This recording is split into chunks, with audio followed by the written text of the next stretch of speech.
Mo al di là di tutte le proteste, tutto è giusto, devo dire la verità, io sento una protesta e mi innamoro di sta protesta, dico, come è bella, giusta, giusta sta protesta, poi sento un'altra protesta e mi innamoro che l'altra protesta, e quindi io sono d'accordo con tutte le proteste che state e che stiamo facendo, però ragazzi c'è da dire una cosa, che io vedo sempre più persone, anche amiche, cosa che prima non succedeva, che non stanno bene, stanno male, hanno preso il Covid, a chi va buono sta in letto, che sa la vita brutta, piena di dolori, così, e ci stanno pure degli amici cari che stanno in ospedale, che tub e che cose. Quindi il consiglio è a quelli che ancora sono, diciamo, negazionisti convinti, che di là che dice no, Giovanni, si può uscire, tu consiglierei di essere un po' più cauti, perché questi qua, diciamo, che stanno in ospedale da più giorni da sole pure,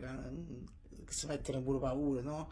E sentono queste cose. Io non so se tecnicamente loro possono, quindi vorrei la consulenza di uno pneumologo specialista. Allora, dottore, su PEP, quelli là intubati da Covid che stanno in ospedale, potenzialmente possono sputare, cioè ce la fanno quei bronchi a sputare.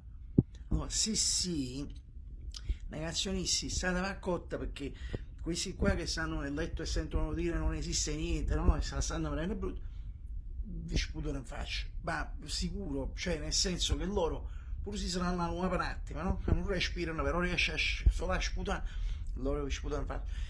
E a quel punto l'infermiere che sta all'angoppa dalla mattina alla sera, no? Che sta lavorando, non danno una pausa con questi scafandri addosso, dicendo scusate, allora il pneumologo, il dottore che ha detto che si può sputare, allora un attimo solo, se no fuori un balcone e si leva tutto a scafariere e vi sputa in faccia purissimo.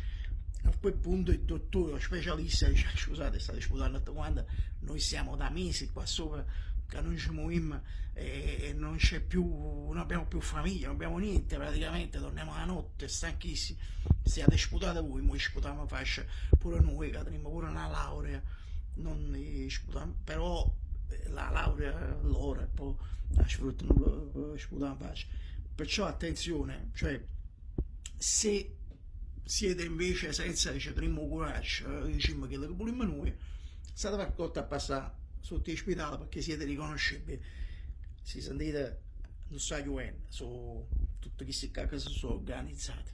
Poi vogliamo fare una polemica, facciamola, cioè la faccio favorire. Potrei anche dire perché ieri Maurizio Costanzo show, teatro pieno, e lo poteva fare, tra l'altro Costanza è pure più pericoloso perché sperci tutto, cioè sputa e ti va addosso, perché però non è un momento mo.